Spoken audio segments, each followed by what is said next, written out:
Olá pessoal, tudo bem? Alegria estarmos de volta aqui e hoje o tema tá coisa fina. Fala aí, Marinho. Fala galera, cara, Mate, que tema massa. Eu sou particularmente apaixonado. Falar de educação, falar de vocação, falar de gente que transforma a vida o tempo todo é massa demais. E eu acho que hoje você tem que assistir esse podcast pelo menos umas 30 vezes Tá e aí. mandar para umas 800 pessoas, Tá aí. porque a gente vai conversar sobre coisas muito importantes, vai falar sobre educação e vocação e como a educação tem esse papel aí que pode ajudar a gente ou não, né? Tem gente que não aproveita muito o que pode acontecer a partir da educação. Com E a certeza. gente trouxe aqui duas pessoas muito queridas para nós, aqui da nossa igreja, da nossa comunidade local. Murilo, por favor, se apresenta pra gente, fala um pouquinho de você. Beleza, galera? Eu sou Murilo Serviuk, eu sou professor de biologia, sou biólogo, né? Me formei aqui pela UEM e trabalho com ensino público do meu começo da carreira e privado aí há 14 anos já. Com biologia de ensino médio até cursinhos preparatórios, pré-vestibulares. Legal, quanto tempo de carreira já ensinando? 14 para 15 anos já. 14 para 15 anos. Aí, sua idade, Ah, Marinho. É um tempinho ensinando, hein, cara? Nossa. É. E você, André, se apresenta pra gente, por favor. Bom, eu sou a Andressa, sou professora também de Ciências e Biologia de formação, né? Atuo na rede pública do estado do Paraná, ano que vem faz 10 anos, então desde 2015. Legal. E sou diretora auxiliar, então eu atuo na direção da escola aí desde 2020, pegando o começo da pandemia, o turbilhão de tudo que Nossa. aconteceu até Eu ia hoje. falar, né? disso, é. Chegou num momento É um teste, fácil, né? momento Tranquilo, fácil. Vamos ver se vai aguentar. Vamos ver. Ela Vamos deu fazer um conta testezinho, agora. né? Vamos ver, né? É, Vamos ver. se deu conta da pandemia, do que não vai dar conta, né? não vai Do dar que não vai dar conta, conta. exatamente. Mas isso é uma verdade, viu? É.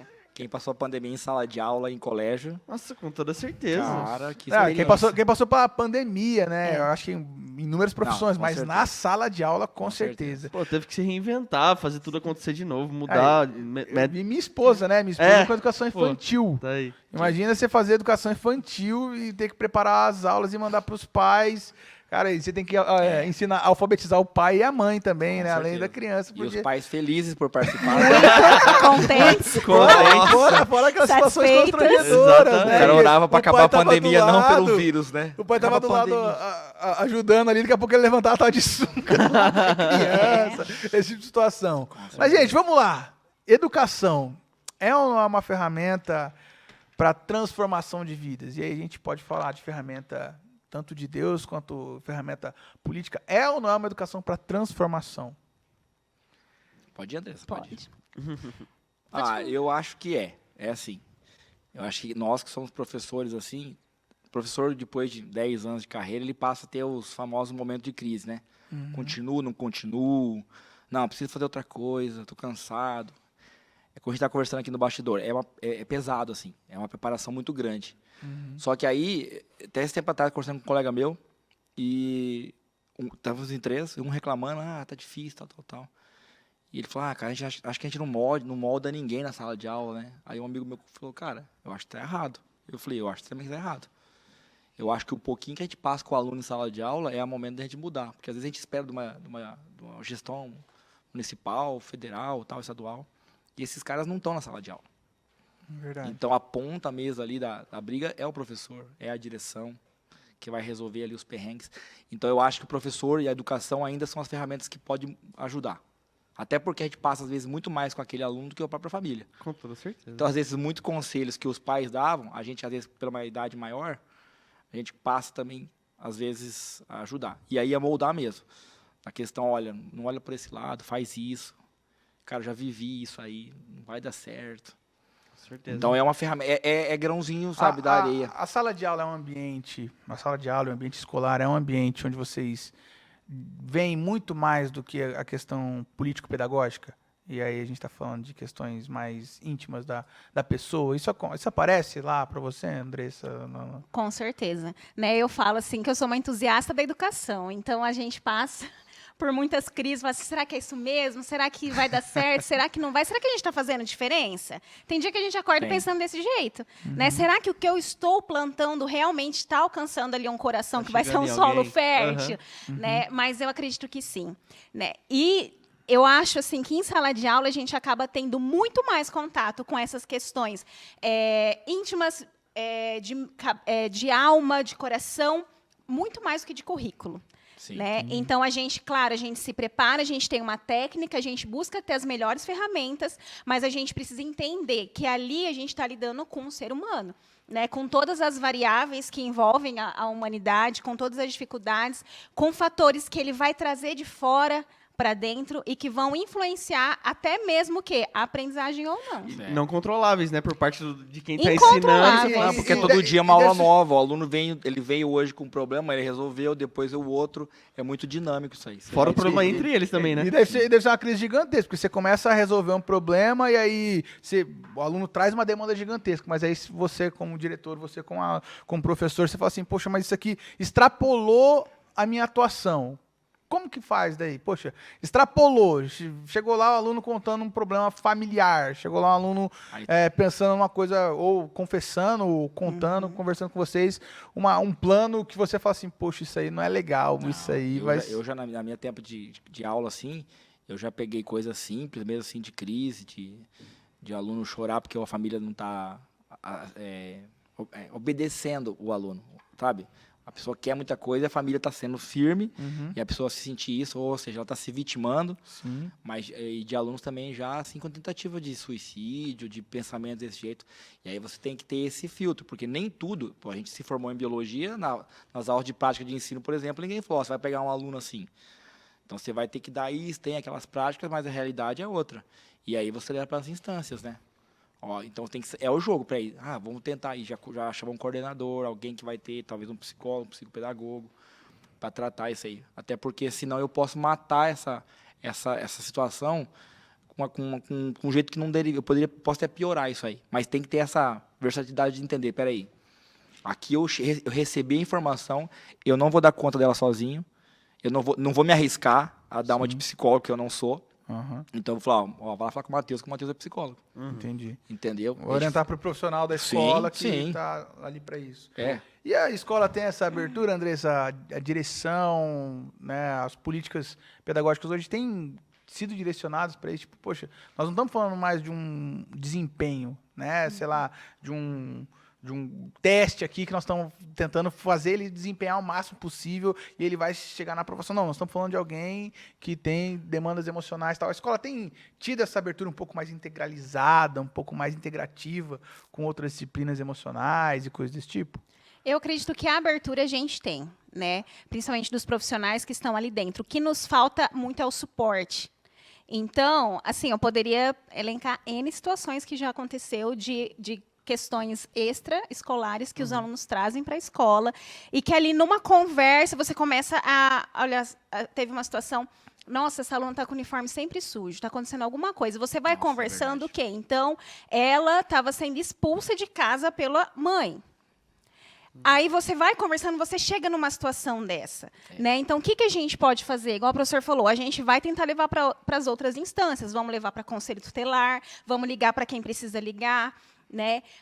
Então, a gente tem essa abertura. O que nos falta muito é esse suporte, né? E essa capacitação também. Né? A gente quer ajudar Suporte o máximo humano, que né, a gente Andressa? puder. Pessoas mesmo, né? Isso, recursos humanos. Humano, Gente cara. ali pra, Sim, pra recursos. fazer acontecer. Quando a gente fala de transformação, o Lu tava comentando, eu acabei lembrando, tipo, pô, peças-chave que muitas vezes eles falavam, eu conversava, eu era aquele aluno que eu gostava muito de perguntar sobre o professor. Porque eu olhava ele ali e eu falava, pô, eu admiro esse cara como profissional. Mas como é essa pessoa no dia a dia dele? Eu perguntava um monte de coisa, eu sempre gostava dessa resenha, assim. Mas vamos falar. não gosta de resenha, não. Já não gosta de resenha? Não gosto, não Aí chegava o gosto. professor, perguntava algumas coisas e tal.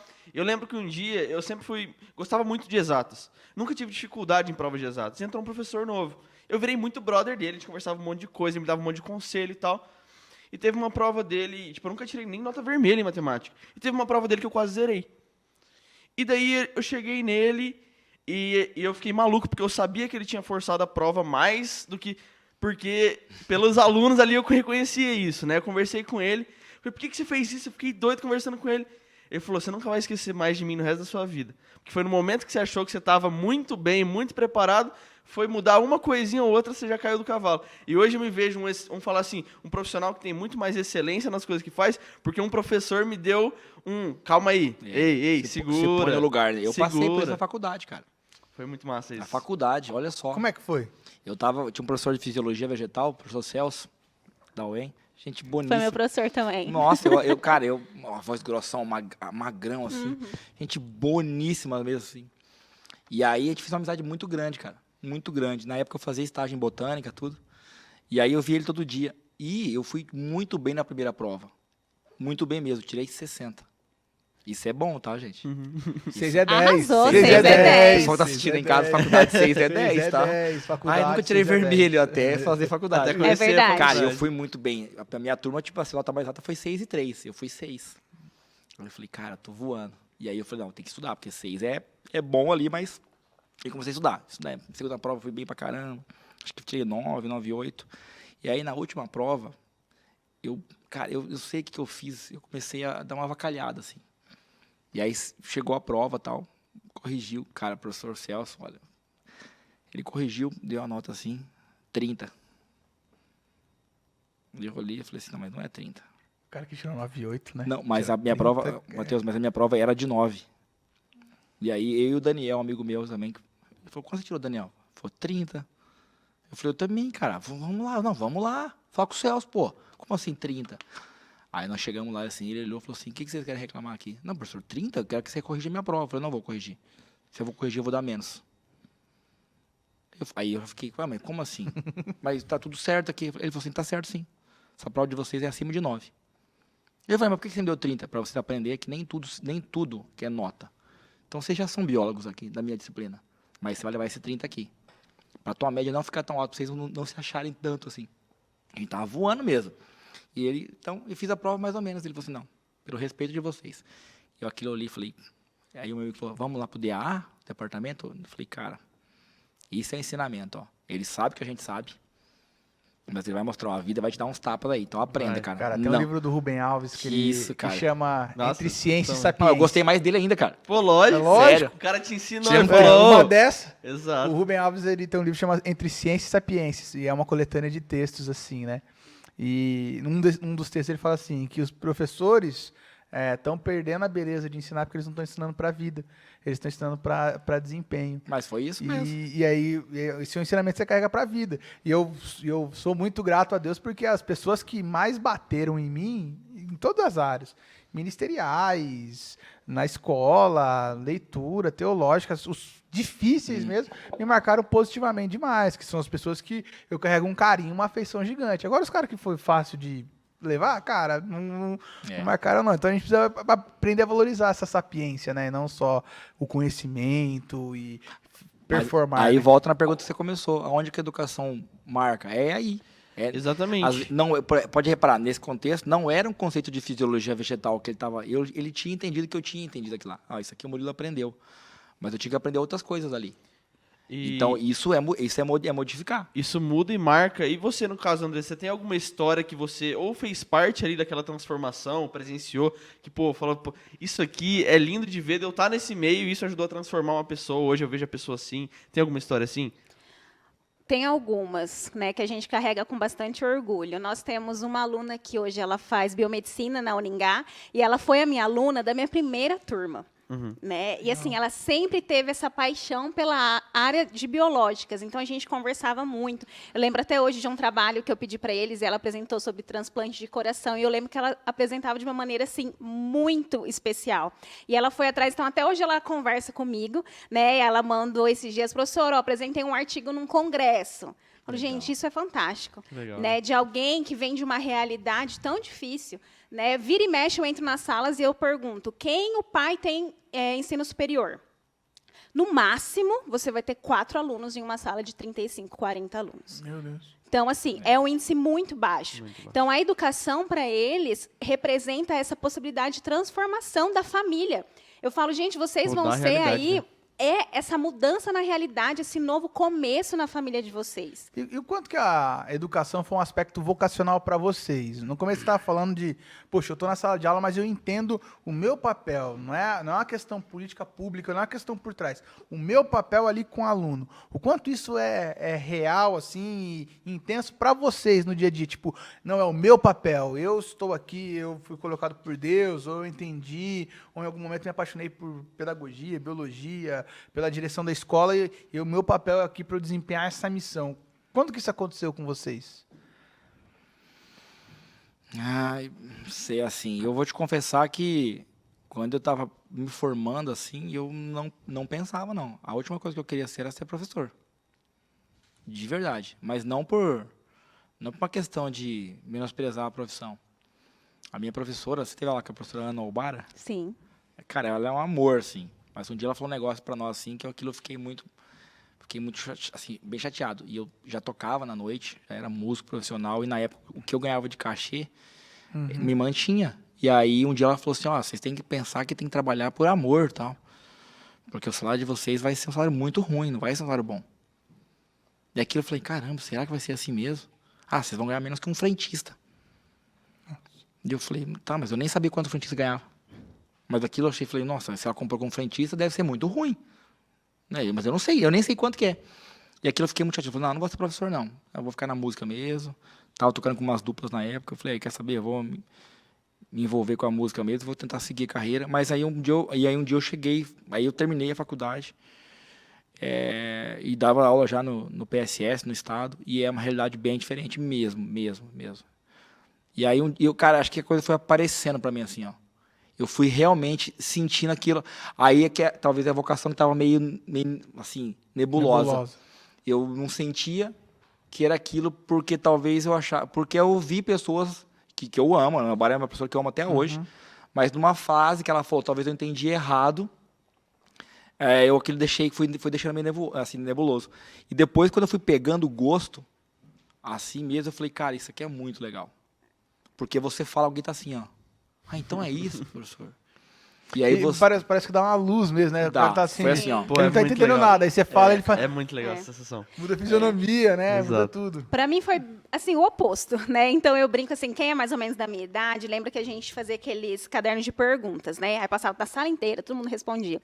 E tava, eu nunca vou esquecer, eu estava na 5ª série e tava, o que você quer ser quando crescer, né? A pergunta de sempre. Monte. E eu coloquei professora de ciências.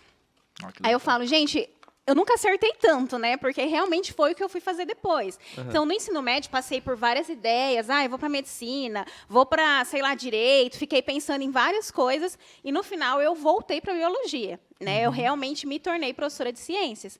E era algo, assim, que eu tinha muito desejo. Na faculdade, às vezes, quando... Eu nunca esqueço que a primeira vez que a gente entrou na escola, como acadêmico, né, que a gente foi dar uma oficina numa escola, eu nunca vou esquecer que a gente saiu acabado.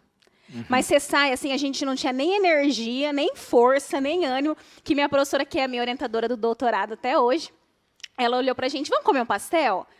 E aí ficou todo mundo, professora, a gente só quer ir pra casa dela. Gente, mas eu vou pagar. Aí todo mundo, a gente quer ir pra casa dela. Meu Deus, vocês devem estar mortos. Gente, Pagando. E o universitário negando comida, né? sim, mas De a gente graça. estava acabado. Gente, foi uma realidade que a gente não tinha noção, né, de como seria uma escola assim de periferia, difícil e tal, e a gente tudo novinho, você chega lá com um monte de coisa preparada e Empolgadão, né? empolgado, e você vê Preparou aquilo. a aula, fez É, material meu didático, Deus. Você fez tudo. pensa que o seu exemplo, a sua ilustração, todo mundo vai entender. Sim, e chega lá, o menino aham. pergunta, não acho nada a ver. E todo mundo vai ficar feliz de você estar ali, né? E não mas acho que a realidade da Andressa é bem mais sensível que a minha, assim, cara. Mas é aquele negócio assim, é uma gotinha no oceano. Você tem ali, eu tenho turma que tem 80 alunos em sala de aula. Na minha mão passa por semana, você já contei, acho que 1.200 alunos toda semana. Então é bastante aluno, eu não sei o nome de muitos. Eu chamo de herói, ô herói, você é rico, eu não sei. Professor, qual é o meu nome? Fala, não sei. Eu te reconheço na rua, mas não sei seu nome. Porque não tem mais contato de chamada, corrigir prova. Eu fiz muito isso no Marista, quando eu fiquei 11 anos. Então eu conheci o nome e sobrenome. Então isso é uma realidade que se aproxima. Hoje, as escolas que eu trabalho, eu não tenho a condição de atender todo mundo, saber o nome de cada um. Eu vou saber naqueles que se aproximam mais. E essa realidade daí inversa da educação se tornar uma coisa consumível? Porque daí a gente está falando hoje de um conteúdo que hoje você dá aula na sala de aula, você prepara lá, incentiva seu professor, né, o corpo docente, mas o aluno pode ir lá, bater no YouTube e aí ele vai chegar na aula, querer desafiar você, querer desafiar o professor, falar assim, eu estudo melhor em casa, pega uma apostila velha de Assina um outro canal professor, da vida que tem. paga um curso na Hotmart e pronto, aprende isso aí melhor. Aí a grande questão para mim é o seguinte, E como que a gente lida para manter a educação como essa ferramenta de transformação, sabendo que a educação está se tornando um produto? Manter esse valor ainda, né? Manter essa chama, esse quentinho de, poxa, eu vou olhar para o meu aluno para provocar essa cara de sono, a cara de, poxa, ele entendeu o conteúdo, e sabendo que a educação está sendo tratada hoje um pouco também com esse material de consumo e de mercado. Como é que fica isso para vocês que estão na área? Porque a gente do lado de cá, eu consumo alguns conteúdos, e então, beleza, eu vou lá, consumo. E tem coisa que eu estudo que eu gosto, mas Exato. como é que fica para vocês que trabalham com isso? Como é que é lidar com isso? Eu penso que tem uma coisa bem importante que a gente, como profissional da educação, precisa refletir sempre, é que o nosso papel ele vai mudando ao longo do tempo, né? Então, informação está aí em todos os lugares. Fica muito fácil a gente acessar a informação. Então, hoje mesmo eu conversava com uma turma. O que vai diferenciar vocês, por exemplo, no mercado de trabalho? É a capacidade que vocês vão ter de relação interpessoal, é a capacidade que vocês terão de aplicar uma informação e um conhecimento que você teve. Né? Se fala muito hoje em dia das soft skills. Né? Então, isso que vai trazer a diferença. Então, a gente precisa entender também que o nosso papel ele não é ir lá e só despejar um conteúdo. Né? Eu gostava muito de trabalhar em grupo, e dá um trabalho danado trabalhar em grupo. Sim. Mas eu pensava, o que eu tenho de vantagem, de ganho com isso, supera esse trabalho que eu estou tendo. Então, o meu aluno ele vai aprender a ouvir o outro, a conversar, argumentar, lidar com o diferente, e isso vai trazer para mim um benefício que, às vezes, lá na frente, talvez aquele conteúdo eu não consiga trabalhar ele extensivamente, mas vai ajudar o meu aluno a desenvolver habilidades que vai fazer com que ele mesmo consiga depois ir atrás desse conteúdo que ficou faltando. Na minha realidade é um pouquinho diferente, porque, por exemplo, as escolas que eu trabalho, geralmente elas têm aquele mote da aprovação no vestibular. Tá. Então, muitas das famílias que matriculam ali já sabem, por exemplo, meu filho vai fazer biologia, então não é um curso tão concorrido e a nota não é tão alta. Mas por que vai colar? Não, porque lá aprovou 20 medicina. Então, se aprovou 20 medicina, a biologia ele vai entrar facilmente. Então, eu tenho um cronograma de conteúdos que eu não posso atrasar. O ano eu vou ter que vencer, porque o aluno que está ali, seja ele o mais interessado ou menos, ele vai acompanhar item por item da prova que ele vai fazer. Vou fazer a UniOeste, vou fazer Federal e vai cobrar isso aqui. Professor, você está onde o conteúdo? Estou aqui. Então, eu tenho que vencer esse conteúdo de qualquer maneira. Só que aí é o gingado. No dia a dia, nunca a aula é a mesma. Por exemplo, ontem eu dei 7 aulas de manhã, o mesmo assunto, que era de botânica, e foram 7 diferentes aulas. Porque o aluno perguntou, interagiu, o outro dormiu, o outro estava com o celular, o fone, eu tenho que acordar o menino. Isso. Eu sou pastor de adolescente, e aí, esse trem me incomoda. Mas eu vou te responder o que você falou. Esse trem me incomoda. E você incomoda os professores também? Incomoda, mas hoje eu já sei lidar.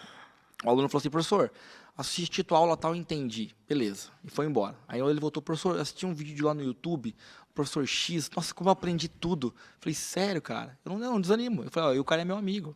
É seu amigo? Eu falei, eu converso com ele direto. Que legal. Aí, eu falei, beleza. Aí ele veio, professor, com uma dúvida. Eu falei, cara, vai lá no YouTube, põe a dúvida no comentário.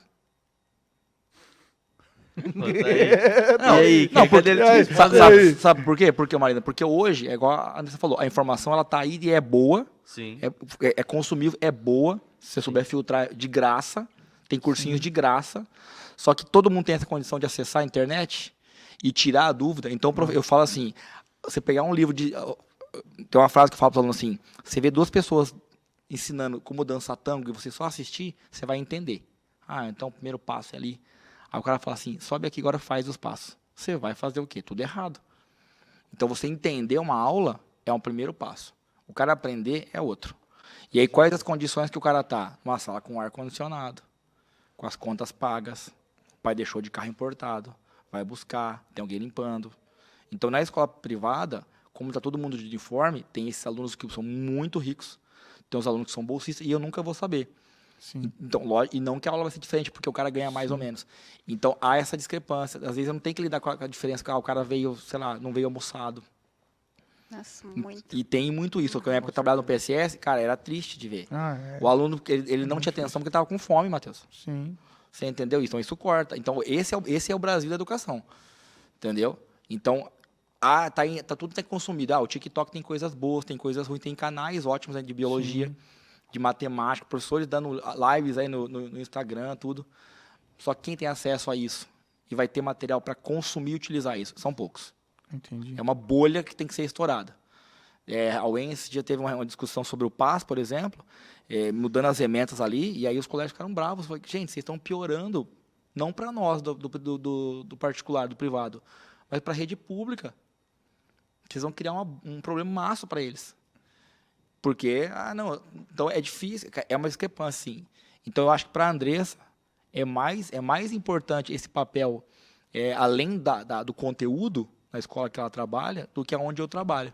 Vocês acham que falta na ponta da lança ou em quem, na verdade, reformulando, vocês acham que falta em quem discute esses temas e formula as políticas públicas, estar um pouquinho mais na ponta da lança para entender a diferença? Sentir na pele as dores que acontece mesmo. Porque daí, tipo assim, você pegar, vamos falar da UENA, depois de um tempo a prova fica fácil. Eu sou pastor de adolescentes, menina que reclamaram, cara, mudou toda a prova. Mudou recentemente agora. Mudou agora. Mudou tudo. Minha pontuação, eu estava perto de entrar. Até teve uma conhecida nossa que entrou em medicina e falou, graças a Deus eu entrei, porque como mudou tudo, eu não sei se eu entraria.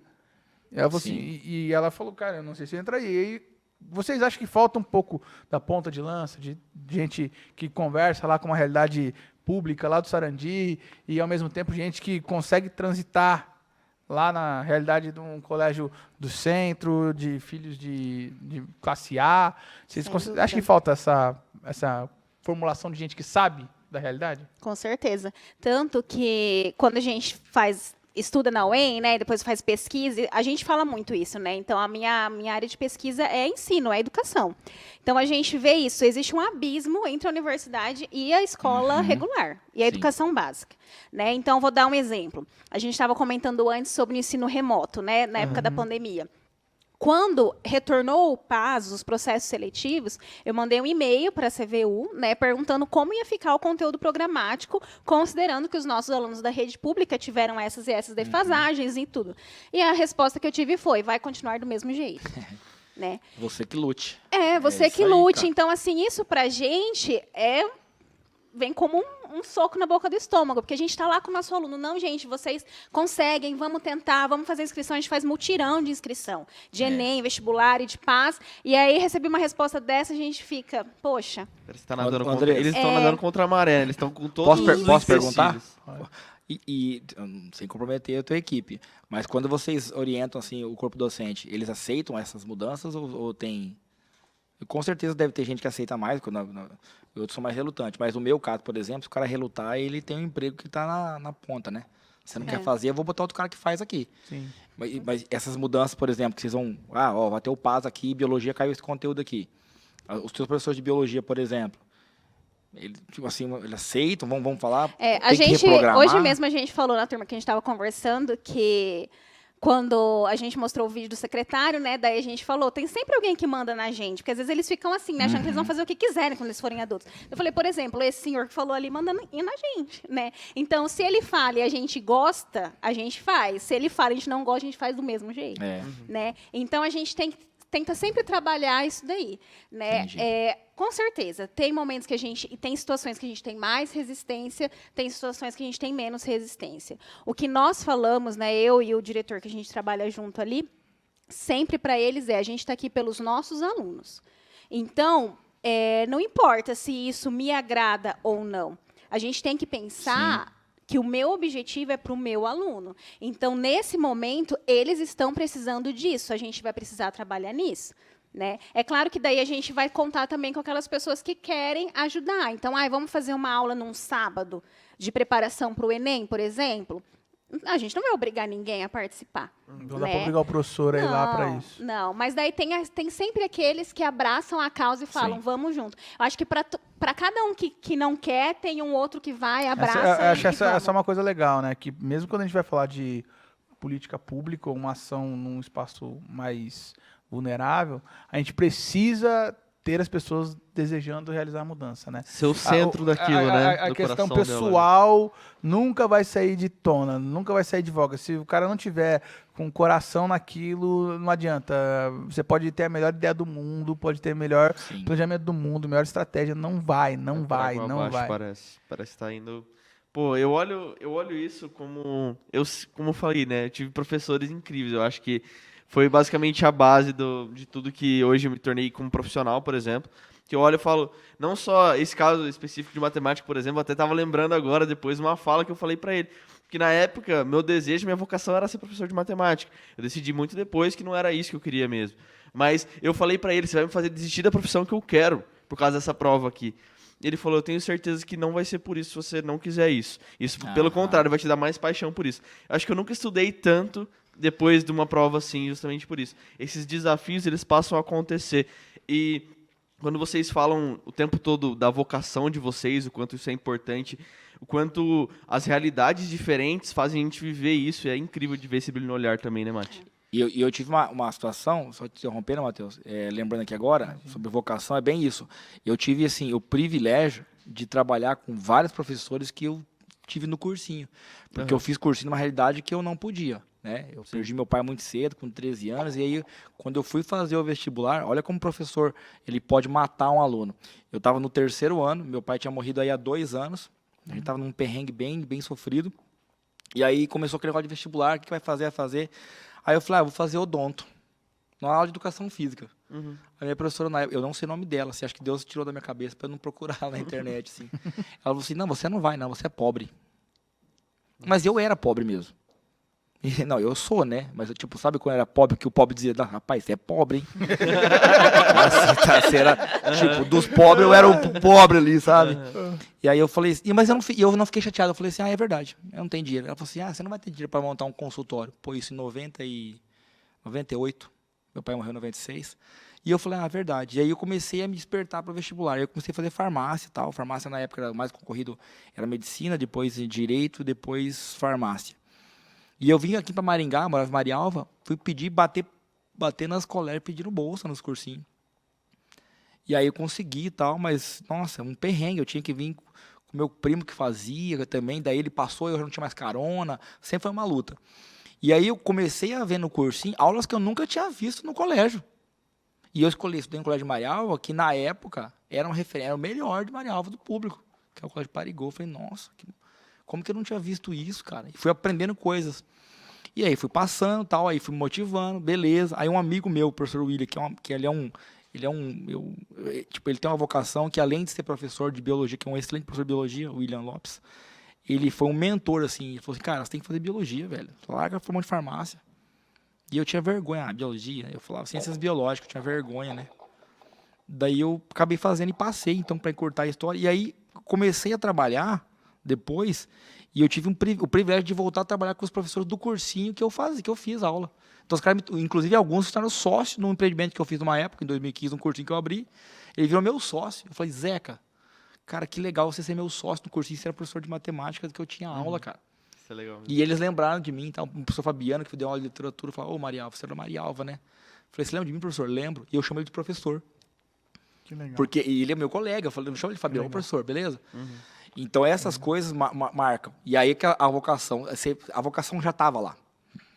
Ela estava. Acho que a gente tem essa situação de que você vai ser quando você crescer, a gente muda muito, né? E ser permeado por muitos interesses que não são necessariamente vocacionais, né? Pois é. Sempre tem muitas perguntas que podem, acho que, infertilizar, né? Infertilizar a nossa vocação, que é as questões monetárias, as questões de rendimentos. Isso acho que às vezes atrapalha a gente de, desculpa o termo, mas formar heróis, né? Acho que esse termo que você... Eu chamo de herói porque... E eles falam, por que você chama de herói, professor? Eu falei, porque herói é corajoso. Herói é destemido. Não tem tempo ruim. Ele arrisca. Eu falei, tem herói do bem e herói do mal.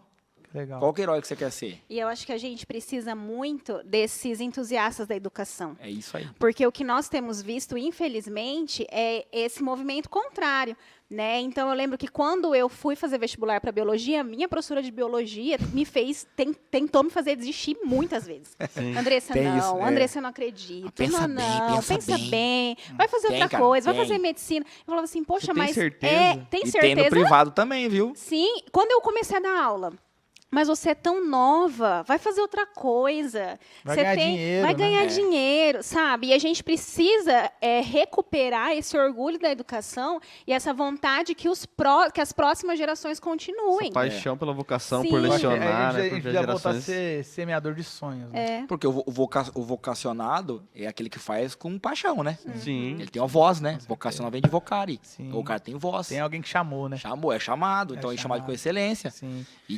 E aí, você me pergunta, professor, mas a biologia pra você, por exemplo, você gosta de ser biólogo? Eu falei, eu gosto, cara. Por que você não foi pra pesquisa? Eu falei, comecei a pesquisa, eu não quero pesquisa. Eu quero gente. Eu falei, mas se engana que sala de aula não é pesquisa. É claro que Todo dia é uma dissertação nova.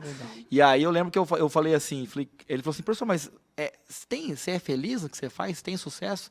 Eu falei, querido, eu pago as contas com isso que eu faço. Eu acho que eu sou um cara de sucesso. Eu me alimento com a biologia. Eu me alimento como ser professor. Eu me alimento disso aqui, ó. Eu compro as minhas coisas, eu pago as coisas para minhas filhas. Eu consigo fazer, estar aqui. Falei, então isso, a minha vocação me trouxe essa excelência. Mas é igual a Andressa falou. O professor é visto como uma pessoa que não deu certo. Ah, você foi professor, cara? Nossa, mas Não ganha deu certo pouco, em né? nada, né? Virou Ganha isso. pouco, né? Então, tipo assim, as pessoas Gente, medem a gente. Nosso papo tá maravilhoso, eu estou encantado, brilho nos olhos, mas eu preciso de uma última consideração de vocês. Se vocês fossem falar uma coisa para nós, pessoal que está assistindo a gente, o que vocês falariam? Uma última consideração, assim, que Vai, que Andressa, não começa pode você. passar.